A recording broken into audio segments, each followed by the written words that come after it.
It's a real pleasure to welcome you to the RE&D Research Notes webinar today.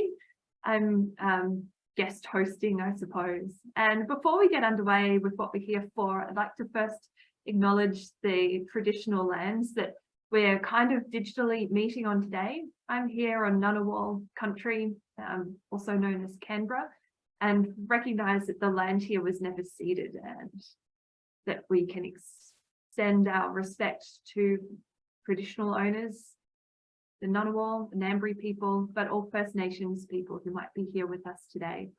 So gathering that many of you might be on other lands, it would be great if you could take a moment to think about whose lands you're on as we're catching up. So most of you know me. My name's Beck. I'm a senior lecturer here in the RE&D department, lucky me. And lucky me as well, because I'm introducing a person, Professor Chris Wright, who I've been really looking forward to hearing from today. So Chris is going to be talking to us within bounds of what you can do in like half an hour of a webinar about a book that's called Organising Responses to Climate Change, The Politics of Mitigation, Adaptation and Suffering. I actually have a copy of the book here. I pre-ordered it when I heard about it. I have to admit I haven't read it yet. And it's one of those things that's in the guilt pile, but it is definitely in the pile that I'll make my way through as I manage the guilt of the depth of the pile. So it will be excellent to hear your overview of some of the work that you've been doing, Chris, today. So Chris is a professor in the business school at the University of Sydney, specialising in organisational studies. But much of Chris's research, and I know Chris, you'll fill us in on this probably better than I can do in the bio, but much of Chris's research looks at how business actors, how corporations are engaging with climate change. I'll use the word engaging in kind of a loose way here, but also then looking at what that means for climate change, especially other actors that might be responding to the way that these corporate actors are conducting themselves. And just before we joined in, I opened up Chris's publication list to have a scan through, just to remember the scope of what Chris's work has been covering. And it is quite a torturous publication list because it is all so fascinating and sounding so interesting, but with the quantity of work that Chris has contributed to this really important research space, it would take quite a lot of time to get through all of this fascinating work. So I think we're really lucky to have Chris with us today. Thank you so much, Chris, for taking the time to talk to us about your book and the broader research agenda that it fits within. I think at this point, I'll hand over to you, Chris. I know you'll be sharing your screen, so please go ahead and do that. And for everybody, thanks, Chris, for everybody else who's here, we'll have a little bit of time at the end for Q&A. You're welcome to use the chat as we're going as well, I think, and we can perhaps pull some questions out of the chat at the end if you want to put them in there for now. So I'll hit mute on myself and it's entirely over to you, Chris. Thank you. Thanks very much, Beck, and for the generous introduction and the chance to chat to you guys today. I will share the screen. I've got slides and let me just do that now and press the correct one. It's that one. Share. And so hopefully you're seeing a rather large image of a coal loader. Looks good. Yeah, so that's actually a photo I took up at Kooragang Island in Newcastle, biggest coal port in the world, as I was saying earlier, on a late afternoon. And the talk I've titled Confronting the Fossil Fuel Hegemony in an Era of Climate Crisis, the Politics of Mitigation, Adaptation and Suffering. As Beck said, I'm basically going to talk about our new book, which came out last November, just in time for the last COP. And it's a joint work with my colleagues, Professor Daniel Nyberg from he's now at University of Queensland, and Dr. Vanessa Bowden, who's at University of Newcastle. And we've been working on this book, well, really since just before the pandemic kicked off. So there was like 2 years of writing in this book. And it brings together research that we've all been doing, well, Daniel and I, since about 2009, I think, from memory. And then Vanessa joined us more recently. And we've been really interested in, as Beck was sort of saying, how corporations and industry associations have engaged, that's a good word, engaged with climate change. And what we tried to do is sort of focus on bringing that together around these themes of mitigation, adaptation and suffering. So just as a bit of background, I guess, This is a bit of a personal story that I tell students occasionally. This was a shot, probably recognise if you've been to Sydney, this is Manly Beach, South Stein. This was September 2006. And my wife and I were entertaining some relatives from rural Queensland, about 4 hours drive west of Mackay. And if you know that area, you'll know that's the Galilee Basin. And they own and run massive pastoral properties up there, big cattle farms where they muster the cattle with helicopters and planes. That's how big the properties are. And they were down in Sydney to see the North Queensland Cowboys, I think in one of the rugby league semis or grand finals. And over lunch, they were bemoaning the fact that their sons and grandkids no longer wanted to work the farm, rather they'd work the coal mines, the big open cut coal mines up there, because they could make much more money. And at that time, the Stern report had just come out in the UK. Sir Nicholas Stern had been charged by the Blair government to do an economic analysis of climate change. I was at UNSW at the time, and all of the economists were running around waving the Stern report and saying, look at this. Nicholas Stern has argued that climate change is the greatest market failure in our civilization. He's argued that we need to price carbon emissions, and this will be the end of the coal industry. So I then broadcast this to my relatives and said, don't despair, it's the end of the coal industry. We're going to globally price carbon emissions to avoid catastrophic climate change.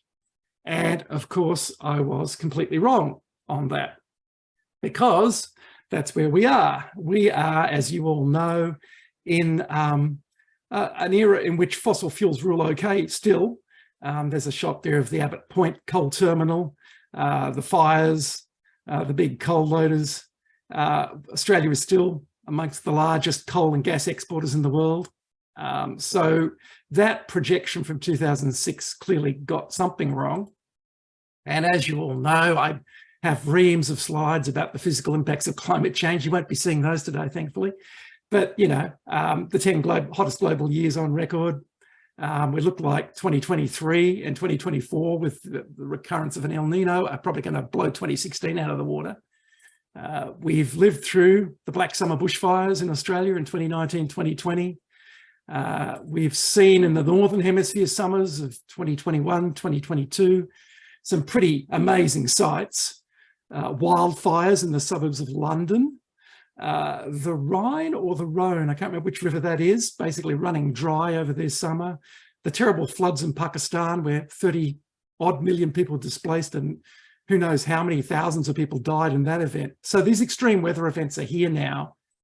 And really, as I say to my students in both the business school and more generally, climate change is the most critical challenge or threat or risk, depending on how you want to frame it, that humanity has probably ever faced, and certainly that we face in the coming decades. And this is a shot, of course, from the Blue Mountains. I'm pretty sure this is Wentworth Falls looking across to Mount Solitary, which in this shot is under a pall of bushfire smoke. So the physical manifestations of climate change are very real, they're very evident, and yet, as to quote the famous film, the band played on, there's a complete disconnect within the halls of politics and corporate boardrooms and the physical realities of climate change as it's unraveling. And this is a figure that I think I pinched from Leslie Hughes or Clive Hamilton, I can't remember, but putting it into generational timescale. So I was born in 1963. That's probably an optimistic life expectancy. My kids, any grandkids, and we can see where the business as usual trajectory is taking us, and even increasingly unlikely best case scenario of really radical emissions reduction still places the world into a world of climate change of a pretty dramatic form, as we're seeing today at 1.2 degrees average global warming. So this is the cover of a book that Dan and I wrote in 2015, our first attempt at sort of putting a lot of our research into a book form with a fairly graphic photo that some have compared to a Nirvana or a Metallica album cover. But anyway, and we coined this term creative self-destruction, which is a riff, of course, on Marx and Schumpeter's concepts of creative destruction, trying to describe how capitalism reinvents itself from the ashes of recession, the boom-bust cycle.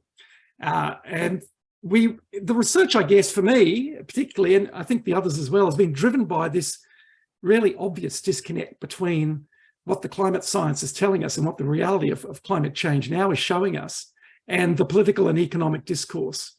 And there's this marvelous quote from Elizabeth Colbert from back in 2006, where she says, "It may seem impossible to imagine that a technologically advanced society could choose, in essence, to destroy itself, but that is what we are now in the process of doing." And sociologically and all the rest of it, that's fascinating to try to ponder that. How could it be that, you know, human civilization, which has put people on the moon, has invented incredible technologies and innovation, could sleepwalk into this catastrophic abyss, literally destroy the life support systems of the planet, and do so knowingly.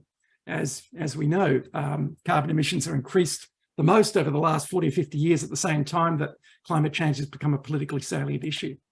So this was a quote that Bill McKibben very kindly gave us for our last book, where he talked about, you know, the greatest example of corporate irresponsibility, climate change. The companies that melted the Arctic then rushed to drill in the open water. And there's a shot, of course, of a Shell oil rig going up to the Arctic, which later ran aground, I think, and was wrecked. So there's a certain irony in that shot. So creative self-destruction being the idea that at the time we should be radically reducing carbon emissions and prohibiting any new fossil fuel or carbon extraction. The powers that be essentially are doubling down on the bet, as Naomi Klein would say, and we're using our innovative capacities to drill in increasingly deep ocean waters within the melting Arctic, where we're processing tar sands to produce oil, we're fracking gas. So the innovation is being applied in a creative self-destruction form in exactly the wrong directions. And the problem is fairly simple, as we talked about in our earlier book. Essentially, we have a global economic system of capitalism, which is reliant on compound economic growth ad infinitum. But that growth requires increased energy consumption. And to this day, over 80% of the world's energy comes from fossil fuels, comes from coal, oil, and gas. And that really hasn't changed a great deal since the 1970s, which is, again, quite shocking when you think about it. So we argued in the earlier book, there's a fundamental link between capitalism and carbon. And in fact, as Naomi Klein and John Bellamy Foster and many others have argued, capitalism is essentially, as a global economic system, is defined by fossil energy. The Industrial Revolution was predicated upon the use of coal, and then oil, and more recently gas. And we can see this, you know, increase in global carbon emissions, basically tracking the growth of capitalism and economic growth. And there's a marvelous slide here that I pinched from somebody, which graphed energy consumption increasing on the horizontal axis. And then a vertical axis, of course, is global economic growth, GDP in billions. And you can see a direct relationship that as GDP increases, so does energy consumption. And while the world burns through 80% of its energy from coal, oil, and gas, we can see the connection to this lock-in effect of compound economic growth, compound increases in greenhouse gas emissions, this steady increase in atmospheric carbon concentrations, and of course, climate change resulting from that. But of course, when we wrote our last book, I think we published it just on the eve of the Paris climate talks in November 2015. And we got a lot of pushback in the media and public saying, but you've got such a pessimistic doom and gloom outlook in your analysis. And look what's happening in Paris. We're saved, you know. This 195 nations have committed to avoid 2 degrees warming and strong commitments towards 1.5, not going beyond 1.5 degrees Celsius. And there was a lot of hopium, I think, around the Paris commitments, because as we've seen with subsequent COPs, yes, lots of commitments, lots of pledges, but very little action to deliver on those. So a big disconnect between the rhetoric and the reality. And in fact, again, the global fossil fuel burn has continued to increase. There was a slight little hiccup when we had the COVID pandemic. But as you probably all know, with Ukraine and everything else, oil prices have rebounded and fossil fuel emissions are accelerating back up again. So a little plateau with the COVID pandemic, but we're back on track, burning more fossil fuels than we ever have. And I use the word we, of course, in the collective, but what I mean is the major petrostates and the powerful interests in society. And that's a point I'll come back to now. So no carbon budget left really to avoid, certainly 1.5, probably 2, and who knows what else down the track. So that brings me to the recent book. That was all prelude, I guess, because what I really wanted to focus on was some of the arguments from our current book, which is quite a bit different from the previous book. We, as it says here, we noted these growing international commitments that were coming about largely on the eve of the pandemic. BP's very brave commitments around net zero by 2050, I think was February 2020, when the COVID pandemic was just hitting its strides. Also, that a lot of these commitments were coming about because of the political and social pushback and critique that was happening in society. The school climate strikes, Extinction Rebellion, suddenly climate change seemed to have a second wind in terms of activism. And there was a lot of finger pointing at the big fossil fuel corporations on this issue. And we'd had these extreme weather events like the Black Summer fires in Australia and whatever else. So there was this pivot happening where discursively the big fossil fuel corporations were increasingly talking about climate change is a near and present danger. We're going to take a leadership role. We're going to pledge to net zero emissions, et cetera, et cetera. And yet the fossil fuel hegemony, the dominance of fossil energy continued. So again, this disconnect between the statements, the pledges, and the tangible reality of what was happening with energy. And so we decided to bravely set out and write this book, and we framed it around these three themes of the politics of climate mitigation, the politics of climate adaptation, and the politics of climate suffering, which is, I was speaking to someone a week or two ago, and they said that's fairly similar to the IPCC. You know, they have the reports on mitigation, adaptation, and loss and damage. And I went, yeah, okay, that's kind of right. You're right. Guilty as charged. But it worked for us because we focused on those themes really around in each section, a chapter looking at what corporations and governments were doing to sort of take advantage of those situations, and also a companion chapter in each part, which looked at how social movements, civil society, NGOs were pushing back against what was happening. So this idea of sort of justification and critique at each of those levels hopefully comes through fairly strongly. So rather than sort of return back to creative self-destruction, one of the, I guess, the theoretical sort of key themes that we used in this book was to go back to good old Antonio Gramsci and the concepts of cultural and political hegemony. And hegemony really underpins the sort of the argument that we make throughout the book. And for those of you who aren't familiar with the sort of the argument here, essentially, Gramsci was an Italian Marxist revolutionary in the 1920s. He was imprisoned by Mussolini, spent, I think, 11 years in jail and died in jail from memory with the famous prison diaries. And his pondering his arguments were essentially around the idea, why was it that the working class didn't rise up in revolution against their rulers, particularly on the eve of the emergence of fascism? And he argued that essentially here that hegemony goes beyond just physical control, that you can't just point guns at people and order them. You can do that and get compliance, but there's also a sort of a cultural consent to the rule of the rulers. And so he was interested in exploring how the interests and identities of the powerful became accepted throughout society as legitimate, how it became an all-encompassing sort of worldview that was rarely questioned. And the idea of hegemony in this concept is essentially that it becomes this common sense view that is so all-encompassing that we really stop to question its purpose or its reality even. And so in creating an hegemony, Gramsci pointed to the way in which the powerful in society form coalitions. So the role of the state, government in particular, the role of the media, corporations, there would be a common sort of consensus created such that the power of the rulers could be justified and this common sense cultural ideology could be diffused. And making the link to climate and fossil fuels, there's a shot, of course, of Rex Tillerson, former CEO of ExxonMobil, and the fact that, you know, as we all know, they knew about what their products were doing way back in the late 70s, but quietly put that in the bottom drawer. So we use this term fossil fuel hegemony throughout the book. And really what we're talking about here is how the fossil fuel industry have created coalitions of common interest with major political parties, industry associations, think tanks, the media, and we can find lots of examples of this in Australia. And in the book, we spend quite a bit of time describing these examples, whether it's Scott Morrison, of course, as then Treasurer, later Prime Minister, in the Houses of Parliament, waving around, "This is coal, don't be afraid," to his bemused onlookers, or Gina Rinehart, one of our major coal barons. This sort of in Australia, I think it's a great example. You see the same thing in the US or Canada or wherever you want to look at various petrostates.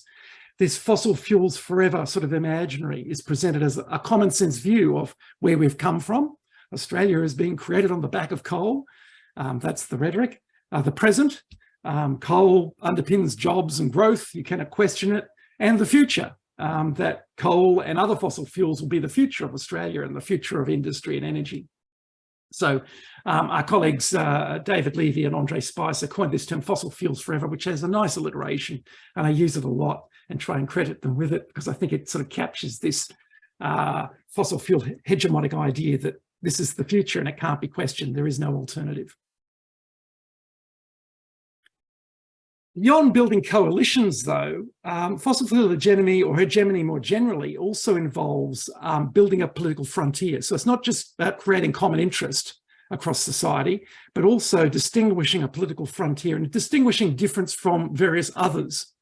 And so the political boundaries are temporally stabilised through these hegemonic formations of us and them.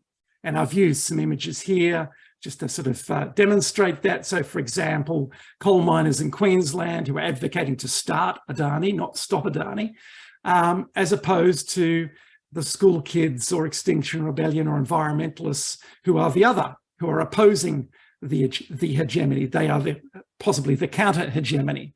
And we can look at other sorts of us and them divisions, other political frontiers, the developed versus the developing world, jobs and growth versus greenies, citizens versus refugees. This is a way in which the political debate clarifies its position on certain issues, and also difference is important. You need to demonize another in order to sort of mobilize your own political coalition.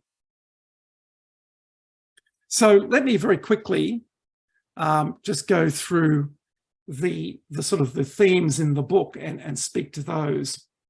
So the first theme is the politics of climate mitigation. And so this is where, in truth, Daniel and I and Vanessa have spent most of our time focused on how corporations have engaged with calls for radical reductions in carbon emissions, decarbonisation, the shift from fossil energy to renewables, and how implicated industries like coal, oil and gas, the airlines, manufacturing, have sought to push back, resist, or incorporate those critiques in various sorts of ways.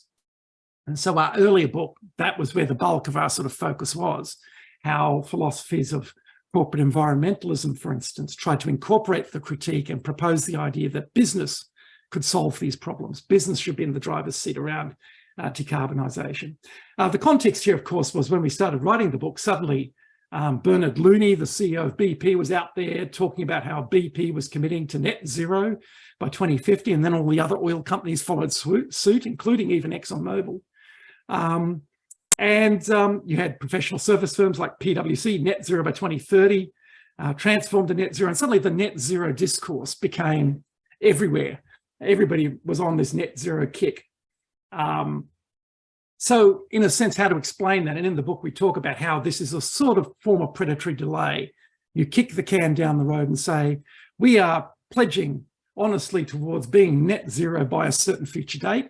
And then, of course, there's the whole problem with the net in net zero, which relies, as we all know, upon large amounts of rather dodgy offsets to sort of justify continuation of what we are doing. So it's, again, this sort of idea of putting the problem off to some extent, but appearing committed to the issue, not denying climate change, rather delaying what's going to happen.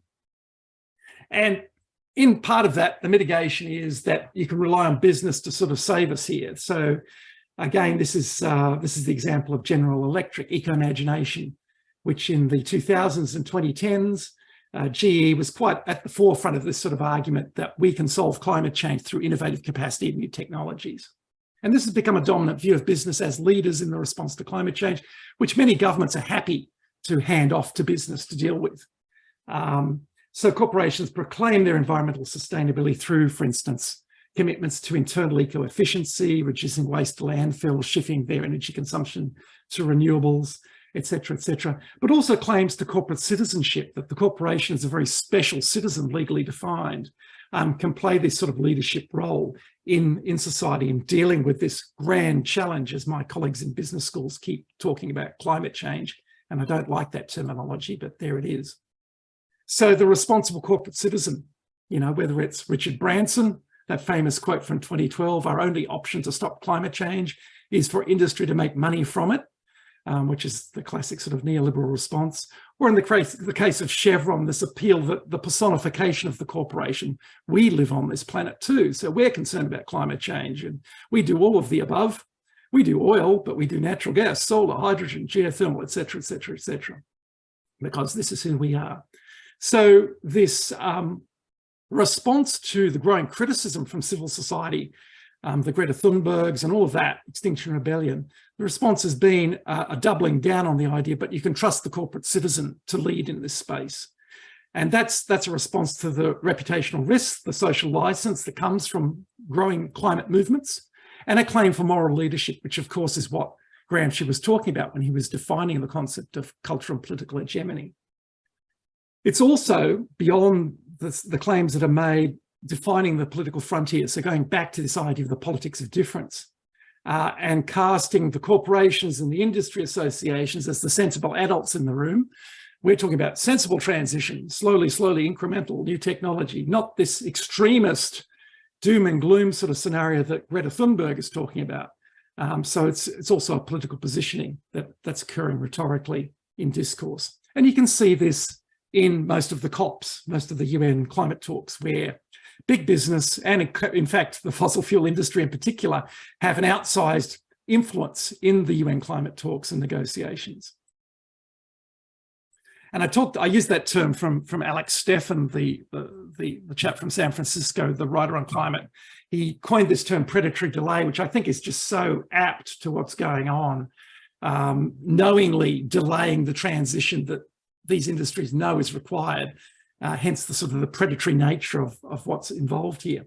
But also casting that, you know, business has solutions, and I've put that in inverted commas deliberately.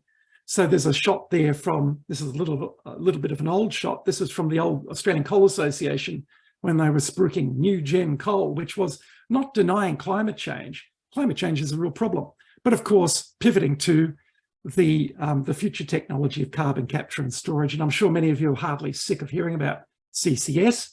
It's sort of a zombie technology that never goes away. And I won't go on about CCS. There's quite a bit in the book about it. But it is this sort of idea that we have a solution. We can continue extracting and burning coal as long as we invest the billions of dollars into finding functioning CCS. Or in the aviation industry, you know, the concept of sustainable aviation, which again is a bit of a furphy. I mean, they're talking about offsets, they're talking about biofuel additives at like 5% of the fuel burn or whatever it is. Again, I think a lot of that is about presenting what seems to be a fairly comforting response to a pretty distressing situation. So is it just greenwash? I mean, the critique back against these justifications, of course, is, well, this is just greenwash. It doesn't really hold water. And that's the danger these corporations have, of course, in proclaiming these solutions, that the critics will return and say, well, the rubber doesn't hit the road here. This is just the rhetoric. It doesn't hold scientific substance.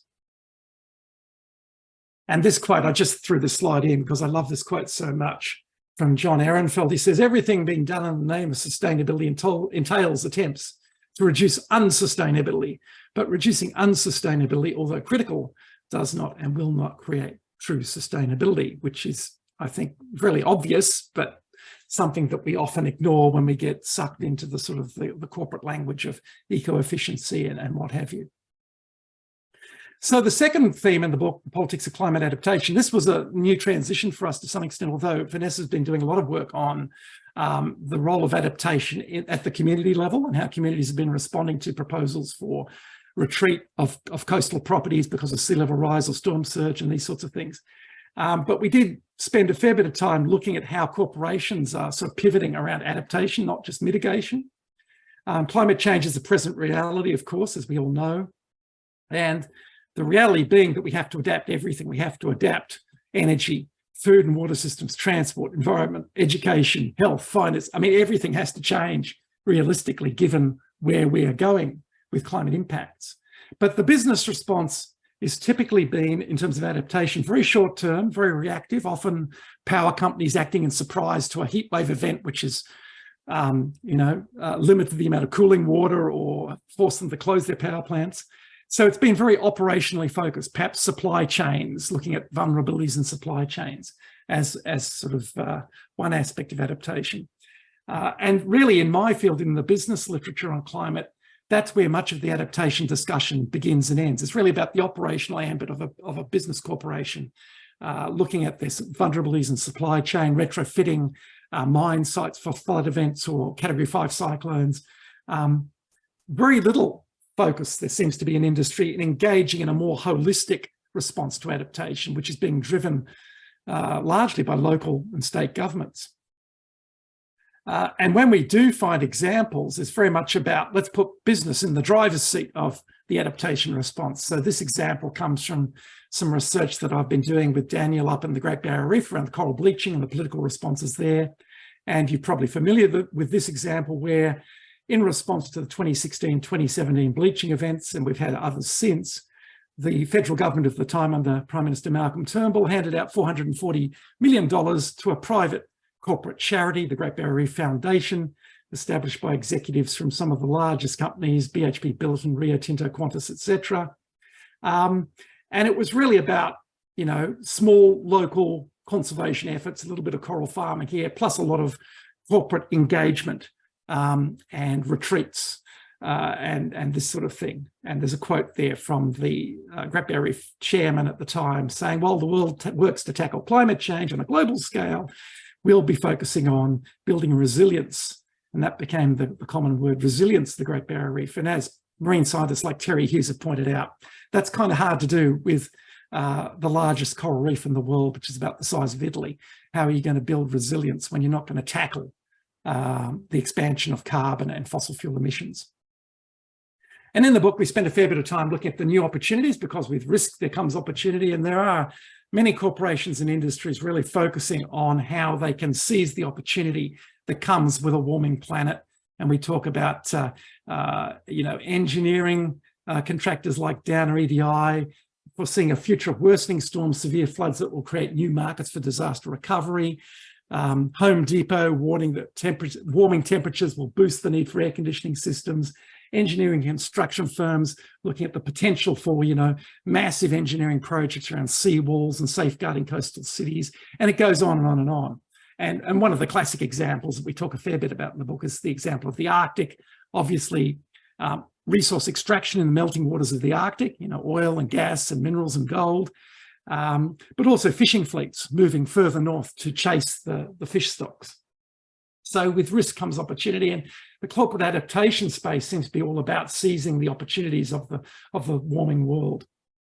And then, of course, taking that a step further, the opportunities of possibly adapting the planet itself. And here we pivot to the discussion around geoengineering. And if anybody's been watching, I don't think it's that good a TV series on Apple Plus, Extrapolations, you might have seen it. They actually have a couple of episodes on the geoengineering future, essentially. And we've got a section on the book on the billionaire space race with Musk and Bezos and Branson and their rocket ships to space. And of course, the analogy to the film Don't Look Up. So there is, this potential here that corporations and industries and governments may just sort of give up on the planet and seek to use adaptation as an excuse for geoengineering of some form, because the more obvious responses, such as reining in growth and reining in carbon emissions, can't be considered. So the third part of the book, The Politics of Climate Suffering, this is probably the most interesting, I think the most interesting for me section of the book, and it has to do with the way in which the impacts, the loss and damage are framed by businesses and industries and governments. And this difference in the hegemony really comes through, how those impacted by climate change, the natural world itself, and the impoverished communities have to be incorporated within the hegemony in some way. And there's an example here, corporate advertising, the top image is the Nissan Leaf, where it's imagined that nature thanks us for buying the electric car. Or in the bottom image, the impoverished communities thank us because we're providing them with cheap coal-based energy. solving energy poverty. So these are examples of how those suffering from climate impacts are, in the corporate imagining, basically incorporated into the continuation of fossil energy. And we talk about in the book the idea here that climate change becomes a spectacle and a phantasm. And we link back to Guy Debord, of course, famous French sociologist in the late 60s, who talked about how capitalism is defined through the consumption of images as commodities, which colonize all social life. And we can really understand what's happening in the world through the spectacle. And climate change, of course, becomes the spectacle. And there's some examples here, whether it's us in the global north consuming these images of people in Pakistan or India in flooded situations, or we enjoy the spectacle of the corporate advertising, which sort of suggests that corporate products are a gift to nature, or helping with nature, or working with nature in some form. So suffering is represented as sort of caring at a distance because of the nature of the way in which we consume news and climate change itself, corporate advertising and other media. We care, but at a distance through the remove of our devices. We also talk about the politics of pity, so the distinction between compassion versus pity, and how the victims of climate change become a generalized other, the developing world, the global south. We offer them thoughts and prayers. We pivot towards corporate philanthropy after the event, but there is no real connection in terms of compassion being a commitment to action, which is perhaps more genuine than this sort of distance. So I can see the time and I'm running short, so I'm sort of speeding up a little bit. So the back end of the book, because that's all pretty grim, the back end of the book does offer some possibilities in terms of paths forward. And I'm not going to spend great deals of time going through this. We can leave that for Q&A, but we hit upon the idea that really capitalism at this stage and with the climate crisis is in a sort of an interregnum. We're at going back to Gramsci, he uses this idea of interregnum where there's this sort of disruption, disjuncture, and there's potential paths forward. And there's some very negative paths forward. The idea of what Gramsci termed Caesarism, which is the sort of the strong leader, the pivot towards fascism or authoritarianism. And we can see that in examples of Donald Trump or Jair Bolsonaro, or whoever the strongman Putin in Russia. In an interregnum, there's always the danger that we'll pivot towards authoritarianism. The 3 Ds, alternatives, more hopeful alternatives we focus on, essentially decarbonisation. And we talk about, obvious examples that are happening there around divestment, carbon pricing, perhaps even the regulated restriction of fossil fuel extraction and use. Probably unlikely, but we can fantasize. The just transition movement. Degrowth as the second D, the idea that seems to be catching on now in discussions in policy spaces, Jason Hickel's stuff on degrowth, which is really about focusing on sufficiency rather than continued slavishly focusing on global GDP growth, reduced working hours, less income, more freedom, greater localism, a more humble and sustainable future, the sort of things that Kate Raworth has talked about also in her idea of donut economics. And then lastly, the third D, democratization. And I guess we see this, the rays of hope here really around social mobilization, the climate movement, the school climate strikes, the Extinction Rebellion examples, the Just Stop Oil. These are grassroots movements where people are putting their bodies on the line to push back against the fossil fuel hegemony. And potentially these are counter hegemonies, although we should note, of course, that there's the potential for the state to push back. And we're seeing this all around the world with increasingly draconian legislation, the penal powers, putting people in jail for protesting and making sure they're not even allowed to mention climate change in their defense. So last slide, business not as usual. I've included a shot of Bill Gates here, perhaps a little cheeky. He has written a book on climate change, which I would argue falls very much in that corporate environmentalist camp. And the cartoon from New Yorker cartoonist, we use the quote in the book, got his approval to do this. It's a great cartoon. Yes, the planet got destroyed, but for a beautiful moment in time, we created a lot of value for shareholders, which when I use that in the business school, perhaps gets some chuckles and some odd reactions. Anyway, I'm going to leave it there. So hopefully there's some time for Q&A. Thanks very much. Well, Chris, thank you so much for such a rich walk through what I know is just the surface of the depth that your book went into, but you've given us such an amazing insight into this really critical body of work.